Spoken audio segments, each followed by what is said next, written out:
یقیناً ہمارے لیے اسلام ایک بہت بڑی نعمت دولت ہے، اور اسلام کے اندر وہ شخصیات جنہوں نے آ کر پھر اسلام کی ترویج و اشاعت کے اندر اپنا کردار ادا کیا، اللہ تعالیٰ نے ان پر انعام و اکرام کیا، اور یہاں تک ارشاد فرمایا کہ اب تم نے جب میرے راستے کے اوپر چلنے کی دعا مانگنی ہے تو اس میں بھی ارشاد فرمایا کہ اس طرح کہ صراط الذین انعمت علیہم، کہ ہمیں ان لوگوں کے راستے پر چلا جن پر تیرا انعام ہوا۔ اور قرآن پاک نے ایک اور جگہ پر اس کی تشریح بیان کی کہ اللہ کے انعام یافتہ بندے کون ہیں؟ انبیاء کرام اور صدیقین، شہداء اور اولیاء اللہ، صالحین، متقی، پرہیزگار، جو بھی تا قیامت آئیں گے شامل ہیں۔ اب ہم جب بھی کسی ایسے نیک صالح بندے کا ذکر کرتے ہیں، وہ انبیاء کرام علیہم السلام کی ذوات میں سے ہوں، یا وہ صحابہ ہوں، تابعین ہوں، یا کوئی اور ائمہ مجتہدین میں سے، ائمہ محدثین میں سے، صالحین میں سے، تو ان کا ذکر بھی در حقیقت اللہ تعالیٰ ہی کا ذکر ہوتا ہے۔ اس کا مقصد، حکمت یہ ہوتی ہے کہ وہ جس راستے پر چلے ہم بھی اس راستے پر چلے، جس طرح انہوں نے اپنے اس دنیا، اس عالم ناسوت میں رہتے ہوئے اپنے آپ کو اللہ جل جلالہ کی اطاعت و فرما برداری میں گزارا، ہم بھی اسی راستے پر گزارنے کی کوشش کریں۔ اگر ہم دیکھیں کہ جب میلاد النبی صلی اللہ علیہ وآلہ وسلم کی محافل کا انعقاد ہوتا ہے تو یہ آج کا رواج ہے۔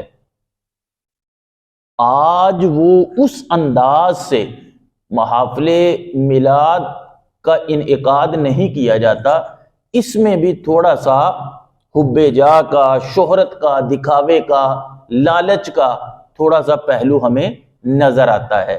ورنہ جب پہلے محافل ہوا کرتی تھی تو وہ محافل ہوا کرتی تھی کہ اپنے بچوں میں اور اپنے آپ میں حب رسول اور سیرت النبی صلی اللہ علیہ وآلہ وسلم اور تعلیمات کو سینہ بسینہ آگے ٹرانسفر کیا جاتا تھا، لیکن پھر بھی ہر عمل خیر کا، اچھی نیت والے عمل کا ثواب ہمیں ملتا ہے۔ تو سیرت النبی کا اگر کوئی پروگرام ہوتا ہے تو اس میں بھی نبی پاک علیہ الصلوۃ والسلام کی تعلیمات کو بیان کیا جاتا ہے۔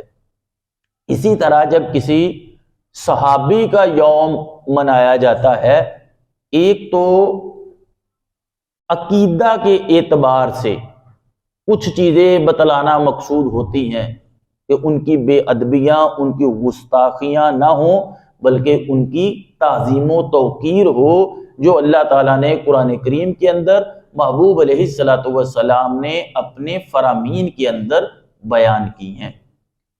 اسی طرح جب کسی اور ہستی کا عرس آپ کہہ لیں، یا ان کا یوم کہہ لیں، یا ان کی برسی کہہ لیں، تو ان میں بھی ایک پہلو یہ نمایاں ہوتا ہے کہ ان کو ایصال ثواب کے ساتھ ساتھ ان کی تعلیمات پر، ان کے شب و روز کے طریقے جو انہوں نے گزارے ہیں ان کو بیان کیا جائے۔ حضرت علی رضی اللہ تعالی عنہ کا پچھلے جمعۃ المبارک اور رات کو محفل میں تفصیلاً ان کے فرمان عالی شان جو ہیں، فرمان ذی شان جو ہیں، وہ ان پر گفتگو ہوئی۔ تو رجب ان کی ولادت کا، اور 27 رجب معجزہ معراج النبی صلی اللہ علیہ وآلہ وسلم، وہ بھی اسی مہینے کے اندر ہے۔ تو اہل اسلام اس دن میں نوافل، روزہ، سحر و افطار، صدقہ و خیرات، عبادات کا اہتمام کرتے آئے ہیں۔ تو رجب، پھر شعبان، پھر الحمدللہ رمضان۔ تو میری اور آپ کی بھی یہ دعا ہونی چاہیے، نبی پاک علیہ السلام جو مانگا کرتے تھے کہ اے اللہ ہمارے رجب اور شعبان میں برکت دے اور ہمیں رمضان کے ساتھ ملا دے۔ تو اس کا فائدہ کیا ہوگا کہ نبی پاک علیہ السلام نے فرمایا فساد امت کے وقت جو میری ایک سنت کو زندہ کرے گا اللہ تعالیٰ اس کو 100 شہیدوں کا ثواب عطا فرمائے گا۔ تو اس دور میں اس سنت کو، چونکہ ہم کوشش کر رہے ہیں کہ علم اور علم کے ساتھ پھر عمل، علم بھی بیان کیا جائے، لیکن علم حاصل کرنے کے بہت سارے ذریعے ہیں، نجی محافل کے اندر، سوشل میڈیا کے اندر، ٹی وی پروگراموں کے اندر، مساجد کے اندر۔ علم ہمارے پاس بکثرت موجود ہوتا ہے، ان میں جو کمی نظر آتی ہے وہ عمل کی نظر آتی ہے۔ اقبال فرماتے ہیں نا، عمل سے زندگی بنتی ہے، جنت بھی جہنم بھی، یہ خاکی اپنی فطرت میں نہ نوری ہے نہ ناری ہے۔ یہ انسان جو خاک کا پتلا ہے، نہ تو یہ نور سے بنا ہے کہ ملائکہ میں سے ہو جائے، نہ یہ آگ سے نار سے بنا ہے کہ جنوں میں سے ہے۔ تو فرماتے ہیں کہ یہ اپنی فطرت کے اندر نہ نور ہے نہ آگ ہے مٹی کا پتلا، لیکن یہ اگر اعمال کے اندر پختہ ہو جائے، علم کے اندر پختہ ہو جائے، اطاعت الہی اور اتباع رسول کے اندر صادق ہو جائے، تو پھر یہ فرشتوں سے بھی اعلیٰ بن جاتا ہے، کیونکہ اس کا مقام جو رکھا گیا وہ اشرف المخلوقات، سب سے مخلوقات میں سب سے شرف والی جو مخلوق ہے وہ حضرت انسان کو رکھا گیا۔ اسی لیے اللہ تعالیٰ نے فرمایا احسانی تقویم، میں نے تمہیں اچھی صورت میں پیدا کیا ہے اور اپنی خلافت کا، اپنی نیابت کا تاج اس حضرت انسان کے اوپر رکھا۔ تو ایک چیز جو ہمیں نظر آتی ہے وہ عمل میں کچا پن، عمل میں کمزوری۔ اگر ہم اس علم پر عمل کے ذریعے قابو پا لیں گے تو پھر ہمیں صحیح ڈائریکشن مل جائے گی۔ اب یہ نہیں ہو سکتا کہ مسجد کے ہال میں بیٹھے آپ اور مسلمان ہوں اور گیٹ پہ جا کے آپ اور مسلمان ہو جائیں، گھر کے اندر آپ اور مسلمان ہوں اور سکول، کالج یا کاروبار میں آپ جا کے اور مسلمان ہو جائیں۔ مسلمان ہوتا ہے وہ جہاں بھی ہو، لیکن اگر وہ مسلمان ہو جائے تو اس کے اندر سے پھر ایسی خوشبو نکلتی ہے کہ نہ صرف وہ خود بندہ بلکہ اس کا ارد گرد ماحول بھی معطر ہونا شروع ہو جاتا ہے۔ دیکھیں، سب سے بڑی کرامت جو ہمارے علماء نے ہمیں بیان کی وہ عمل پر استقامت ہے۔ اب 2 نفل پڑھے لیکن روزانہ پڑھے، اب ایک رکوع قرآن پاک کا پڑھے، روزانہ پڑھے، درود پاک آپ 5000 نہ پڑھے، 313 مرتبہ ہی پڑھے، روزانہ پڑھے، تفسیر پڑھتے ہیں آپ، نوافل پڑھتے ہیں آپ، صدقہ و خیرات کرتے ہیں، اس میں مستقل مزاجی لے کے آئیں۔ ہمارے اندر مستقل مزاجی نہیں، ہم خیرات کرنے پہ آئے تو 50,000 ہی کر دیتے ہیں، نہ کرنے پہ آئے تو 2 روپے بھی صدقہ نہیں کرتے۔ دن میں 2 مرتبہ صدقہ کرو، 1 مرتبہ صبح کے وقت، 1 مرتبہ شام کے وقت۔ میرے محبوب نے فرمایا کہ صدقہ بلاؤں تو کیا بری موت کو بھی ٹال دیتا ہے۔ عمر کے اندر درازی پیدا کرنے کا سبب صدقہ ہے۔ اب یہ کسی نے نہیں کہا، ہاں درجات بیان کیے گئے، 1 پہ 10، پھر 70، پھر 700، پھر اللہ تعالیٰ نے فرمایا واللہ ذو الفضل العظیم، اللہ کا فضل تو اس سے بھی بڑھ کر ہے، عظیم ہے، وہ تو گنتی اور شمار میں بھی نہیں آ سکتا۔ لیکن کوئی بھی عمل ہو اور وہ مستقل ہو، لیکن یہ نہیں ہوا ایک دن 10,000 درود پاک پڑھ لیا، پھر 4 5 6 7 8 10 دن پتہ ہی نہیں، ایک دن 2 نفل پڑھ لیے، 4 نفل پڑھ لیے، 10 نفل پڑھ لیے، پھر پورا سال خبر ہی نہ رہی۔ آج ایک قرآن پڑھنے کی بجائے بیٹھے تو قرآن تو کیا اس کی تفسیر بھی پڑھ ڈالی، اگلے دن کچھ بھی نہیں۔ یہ پختگی نہیں ہے۔ آپ اللہ کا ذکر کرتے ہیں، 100 مرتبہ کرتے ہیں یا 1000 مرتبہ کرتے ہیں، اس کو پختہ کر لیں اور روزانہ کریں۔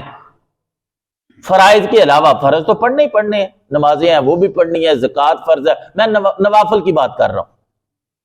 ہم کہتے ہیں جی ایک بندہ ہمیں ہوا میں اڑتا نظر آ جائے تو ہمارے بزرگ فرماتے ہیں یہ کون سا کمال ہے، یہ تو مکھی عام جو گندگی پہ بیٹھتی ہے وہ بھی کر لیتی ہے۔ ہم کہتے ہیں ہمیں پانی پہ چلنا آ جائے، فرمایا یہ تو مچھلیاں بھی کر لیتی ہیں۔ یہ کمال نہیں کہ بندہ، یہ تو جادو کے ذریعے بھی ہو سکتا ہے۔ استدراج کہتے ہی اسے ہیں جو خلاف عقل کوئی بات ایسے بندے سے صادر ہو جائے جو اسلام پہ نہ ہو۔ کرامت اس کو کہتے ہیں جو غیر انبیاء سے کوئی ایسی بات صادر ہو جائے جو عقل میں نہ آئے، اور معجزہ کہتے ہیں جو انبیاء کے اعلان نبوت کے بعد نکلے جو سمجھ میں نہ آئے۔ اب ہمارا فوکس جو ہے کسی کو شیخ، کسی کو پیر، کسی کو استاد ماننے کا، وہ یہ ہے کہ اس کی کرامتیں کتنی ہیں۔ پھونک ماری بندہ ٹھیک ہو گیا، پھونک ماری بندے کا مرض جاتا رہا، وہ ہمارے شیخ رات کو اڑ بھی پڑتے ہیں۔ یہ معیار نہیں، اسی لیے ہم عمل میں کمزور ہو گئے اور ان کے پیچھے زیادہ بھاگتے ہیں۔ 4 چیزیں ہوتی ہیں، ایک تو قرآن و سنت میں کسی بندے کے متعلق فضائل آ جائیں، صدیق اکبر کے متعلق، عمر فاروق کے متعلق، عثمان غنی کے متعلق، علی المرتضیٰ کے متعلق، حسن حسین، صحابہ اہل بیت اولیاء صالحین کے متعلق رضوان اللہ تعالی علیہم اجمعین۔ ایک ہے وہ کچھ تعلیم کر دیں، ایک ہے ان کا اپنا عمل، اور چوتھا ہے کہ اللہ ان پہ کرم فرمائے اور ان سے کوئی چیز ایسی سرزد ہو جائے، نکل جائے جو خلاف عقل ہو، ان کی شان میں، ان کی رفعت میں بلندی آ جائے۔ یہ 4 چیزیں ہمیں کسی ایک بندے میں نظر آتی ہیں کہ یا تو اللہ رسول کی طرف سے اس کے فضائل بیان کیے گئے ہوں، اور دوسرا اس بندے کی اپنی تعلیمات کیا ہیں، ان کا قول کیا ہے، وہ کہتا کیا ہے۔ پھر قول اس کا عمل کے مطابقت رکھتا ہے، عمل کے مطابق ہے، جو بندہ وہ بات کہتا ہے وہ کرتا بھی ہے۔ اور چوتھی چیز آ جاتی ہے، وہ قربت الہی میں ایسا مقام حاصل کر لے کہ اللہ تعالیٰ اسے کوئی کرامت بھی دے دے۔ اب یہ 4 چیزوں میں ہمیں ایک چیز ہی نظر آتی ہے اور ہم اسی کے پیچھے بھاگتے ہیں۔ اسی وجہ سے ہم عملی طور پر وہ مسلمان نہیں رہے جو مسلمان ہم ہوا کرتے تھے۔ ادب ہم سے جاتا رہا، فضول گوئی، ٹھٹھا بازی، مذاق، جغت، جنسی شہوت پرستی، مال کی ہوس، ہرس، لالچ، اور دوسروں سے بغض، اناد، حسد اور حب جا، میں ہوتا ہوں، میں کرتا ہوں، میں تھا، میں نے یہ کر دیا۔ یہ چیزیں اصل میں ہمارے ایمان کو زنگ آلودہ کر رہی۔ میں جو ممبر پہ بولتا ہوں وہ ممبر سے نیچے بھی میرا قول وہ ہونا چاہیے، گاڑی کے اندر بھی میرا قول وہ ہونا چاہیے، گھر کے اندر نجی اور دوستوں کی محافل میں یا مذہبی محافل میں میرا وہی قول ہونا چاہیے جو ممبر کے اوپر بیٹھے، وہی ہمارا قول۔ کالج میں جائیں، یونیورسٹی میں جائیں، دیگر پارٹیز میں جائیں، کانفرنسوں میں جائیں، ملاقاتیں کریں، ہمارا وہی سٹیٹس قولی وہ ہونا چاہیے۔ اگر یہ ہم میں آ جائے تو ہم میں استقامت آ جائے گی۔ پھر ایک دکھاوے کے لیے کہ میں ویلفیئر کا بہت کام کرتا ہوں، میں مذہب کا بہت کام کرتا ہوں، میں غریبوں کی بڑی مدد کرتا ہوں، آپ بھی آئے میرے ساتھ کریں، اپنا آپ دکھانا اور اپنے عیوب پر پردہ ڈالنا۔ ہم ایک اکثر لفظ سنا، او جی سچی گالی کرنا پاویں کوڑی لگے اگلے نو۔ وہ لوگوں کے متعلق ہم سچی بات کرتے ہیں، اصل میں ہونا چاہیے کہ میں اپنے متعلق سچ کتنا بولتا ہوں۔ او جی اس بندے نے زنا کیتا، میں جی ہن کو جھوٹ مارنا، میں ہن سچی گل بھی نہ کرا۔ او فلاں دی بچی ٹھیک نہیں جی، او فلاں دی بچی نو طلاق ہوگی، میں کوئی جھوٹی گل کرنا؟ ہاں آپ سچی کریں گے لیکن اگلے کے متعلق نہیں کریں گے۔ اگر آپ کی بچی کو طلاق ہو تو آپ بتاتے پھریں گے کہ میری بچی کو طلاق ہو گئی۔ سچ تو یہی ہے نا۔ اپنے متعلق جب بندہ سچ بولتا ہے تو اس کو سچا کہیں گے۔ ہمارا بیٹا ایبی بھی ہو، ہماری بیٹی ایبی بھی ہو، ہماری زوجہ جیسی بھی ہو، ہمارے والدین جیسے بھی ہوں، ہمارا کاروبار کرنے کا طریقہ جیسا بھی ہو، ہمارا انداز تکلم جیسا بھی ہو، ہمارا طعام کرنا، ٹریول کرنا، سفر کرنا، کاروبار کرنا، اس میں تو کبھی ہم سچ نہیں بولتے۔ اور لوگوں کے عیوب ٹٹولتے وقت ہم کہتے ہیں کہ میں جی سچ بول رہا ہوں۔ سنو حضرت علی رضی اللہ تعالی عنہ کا ایک فرمان سنیں۔ آپ نے، ہم پڑھتے نہیں، یہی نہیں کہ آپ کعبہ میں پیدا ہوئے تھے، 10 برس کے تھے تو جب محبوب کے پاس آئے، اعلان نبوت ہوا تو آپ ایمان لے آئے، اور آپ نے خیبر کا دروازہ اکھیڑ دیا تو آپ کی آنکھوں میں درد تھا تو بلایا گیا، تو پرچم آپ کو بلند کیا گیا، آپ کے چہرے کو عبادت دیکھنا عبادت، آپ کا ذکر عبادت۔ حضرت علی کو بھائی بھی میرے محبوب نے فرمایا، اور فرمایا تو دنیا اور آخرت۔ یہ ساری روایات برحق بھی ہیں، حق بھی ہیں، اور آپ کے متعلق آئی بھی ہیں، لیکن کوئی ایک روایت بھی تو ایسی بتاؤ نا جس کو پڑھ کے حضرت علی نے تکبر کیا ہو۔ ایسا نہیں ہے۔ آپ ابو بکر کے متعلق بتا دیں، عمر فاروق کے متعلق بتا دیں، عثمان غنی، طلحہ زبیر کے متعلق بتا دیں۔ بھائی ہمیں اپنے آپ کو دیکھنا ہے، جو اپنے آپ کو پہچان گیا وہ رب کے قریب پہنچ گیا۔ اس عالم، ہمارے صوفیہ فرماتے ہیں، اس عالم صغیر، عالم صغیر کہتے ہیں چھوٹا عالم، فرماتے ہیں جو اللہ تعالیٰ نے عالم کبیر یعنی باہر والے جہان میں جو چیزیں وہ ساری چیزیں انسان کے اس عالم صغیر کے اندر بھی رکھی ہیں۔ انسان جتنا جتنا اپنے آپ کو پہچانتا جائے گا اتنا اتنا اس کے اندر نکھار آتا جائے گا۔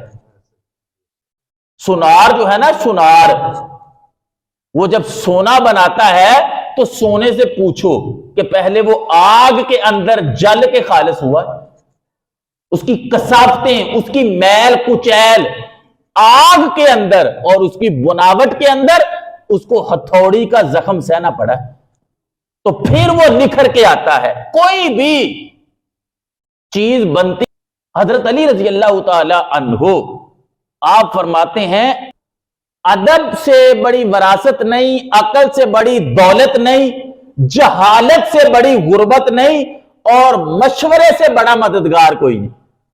4 چیزیں آپ نے بیان کی ہیں کہ ادب جیسی وراثت نہیں، عقل جیسی دولت نہیں، تیسرا فرماتے ہیں جہالت، جو بندہ جاہل ہے اس سے بڑا غریب کوئی نہیں، اور مشورے سے بڑا مددگار کوئی نہیں۔ جو عقل مند بندہ ہے وہ بڑا دولت مند ہے، اور فرمایا ادب جیسی وراثت کوئی نہیں۔ آج ہم سے ادب چھین لیا گیا۔ آج ایک لفظ استعمال ہوتا ہے آزادی اظہار رائے، اس نے ہماری نوجوان نسل بالخصوص اور ہمارے امت مسلمہ کے افراد بالعموم ان کی غیرت کا، ان کے ادب کا جنازہ نکال دیا ہے، بدتمیز کر دیا، بے ادب کر دیا۔ آج ذوات انبیاء علیہم السلام کا ادب باقی نہیں رہا۔ بعض گلا پھاڑ پھاڑ کے، منہ پھاڑ پھاڑ کے انبیاء کرام پر، اولیاء عظام پر، صحابہ پر، اہل بیت اطہار پر طعن و تشنیع کرتے ہیں، بے ادب اور گستاخ ہوتے جا رہے ہیں۔ والدین کے ہم بے ادب ہو گئے، اور سیاستدانوں نے جو ڈرامہ لگایا، اس کے اوپر میڈیا نے جو کردار ادا کیا، ہر بندے کی، ہر جماعت کی، ہر لیڈر کی پگڑی کو اچھالا جاتا ہے۔ میں نے پچھلے جمعے میں بھی کہا تھا، یہ ہمیں کسی نے اجازت نہیں دی کہ ہم کسی کا دل توڑیں، کسی کے عیوب تلاش کریں، ان پر طعن و تشنیع کریں۔ آج بے ادب کر دیا گیا امت کو، اور ہمارے صوفیہ بالخصوص حضور غوث اعظم رضی اللہ تعالی عنہ، آپ سے پوچھا گیا جی دین کیا ہے، اس کی مختصر تشریح کی جائے، تو آپ نے فرمایا اگر میں 2 لفظوں میں بیان کروں تو دین پورے کا پورا ادب کا نام ہے، ادب کا نام ہے، احترام کا نام ہے۔ اور حضور داتا علی حجویری فرماتے ہیں جس کو جو مقام ملا ہے ادب کی وجہ سے ملا ہے، اور انسان کو ہر جگہ پر ادب کی ضرورت ہے۔ حضور شیخ ابو دکاک رحمت اللہ علیہ فرمایا کرتے تھے، علم تھوڑا پڑھ لو، ادب زیادہ کر لو۔ ہمارے صوفیہ فرماتے ہیں کہ طریقت کے اندر ادب کی مثال جو ہے وہ آٹے کی طرح ہے، اور علم کی مثال نمک کی طرح ہے۔ استاد کا ادب آج نہیں رہا، والدین کا ادب نہیں رہا، معاشرے کے اندر غریب کا ادب نہیں رہا۔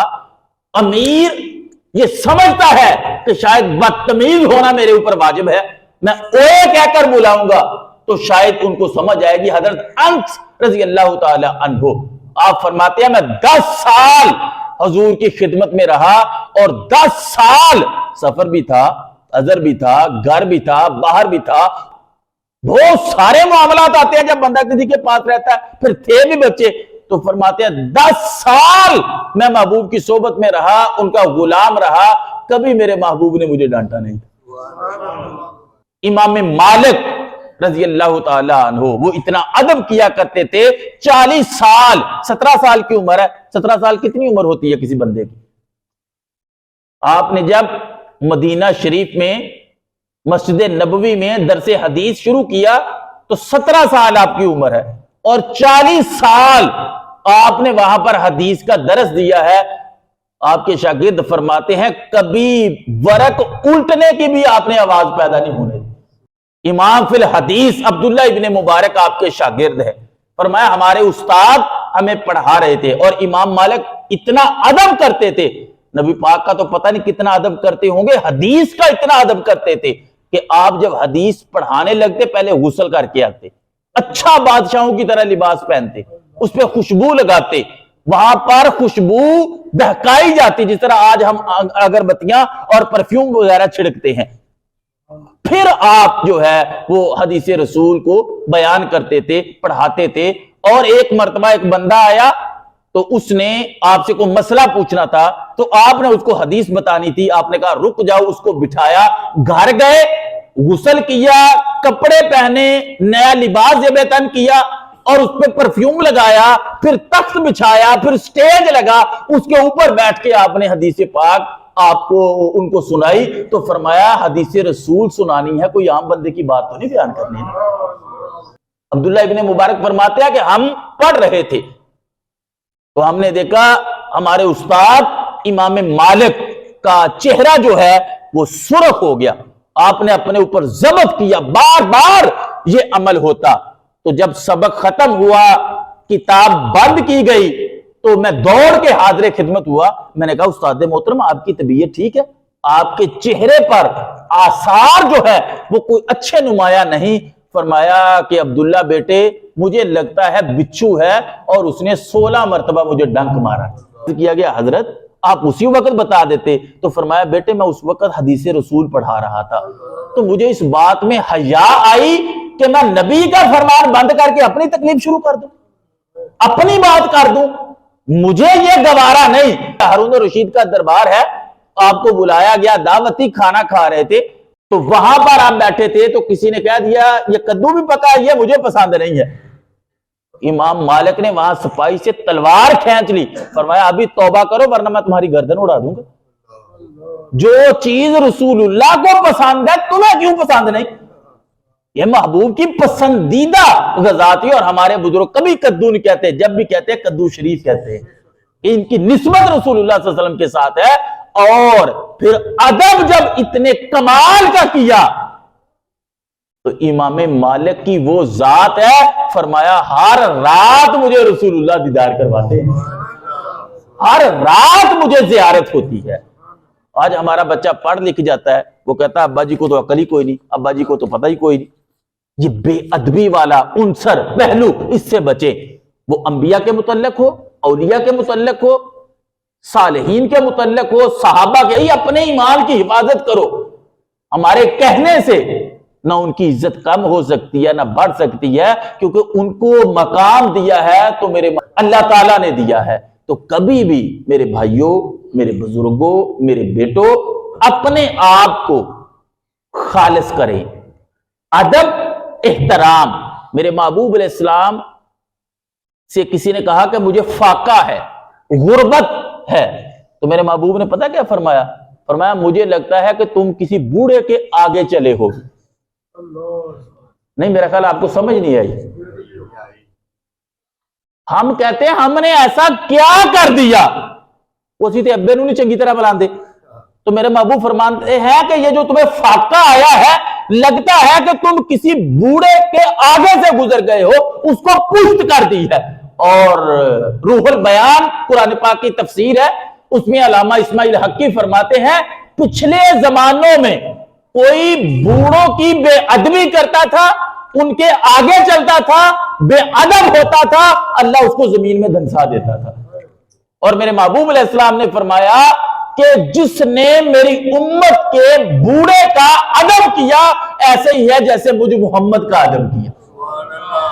اور فرمایا صلی اللہ علیہ وآلہ وسلم، اور یہاں تک فرمایا کہ سفید داڑھی والا جو بندہ ہے جب اللہ کی بارگاہ میں جائے گا، اللہ فرمائے گا جا، میں نے تجھے اپنے فضل سے جنت عطا فرما دی۔ وہ عرض کرے گا مولا میرے پاس تو ایسے اعمال ہی نہیں تھے۔ فرمایا کہ تمہارے چہرے اور داڑھی کے اندر جو سفید بال ہے ان کو دیکھ کر مجھے حیا آ گئی، میں نے تیرے بالوں کا حیا کرتے ہوئے تجھے اپنے فضل سے جنت کو عطا فرما دیا۔ تو بھائی علم، عمل اور اس کے ساتھ ساتھ ادب، تو حضرت علی رضی اللہ تعالیٰ عنہ فرماتے ہیں کہ ادب سے بڑی وراثت نہیں کوئی، علم سے بڑی دولت نہیں، اور جہالت سے بڑی غربت نہیں۔ تو ہم نے ان تینوں چیزوں کو، ہاں جس مسئلے کا نہ پتا ہو اب نہ اس میں بحث کریں یا کہ یار مجھے نہیں پتا، کم از کم خاموش ہو جائیں تاکہ اس بے ادبی والے عنصر سے ہم باہر آ جائیں۔ اللہ مجھے اور آپ کو اعمال صالحہ کی توفیق عطا فرمائے۔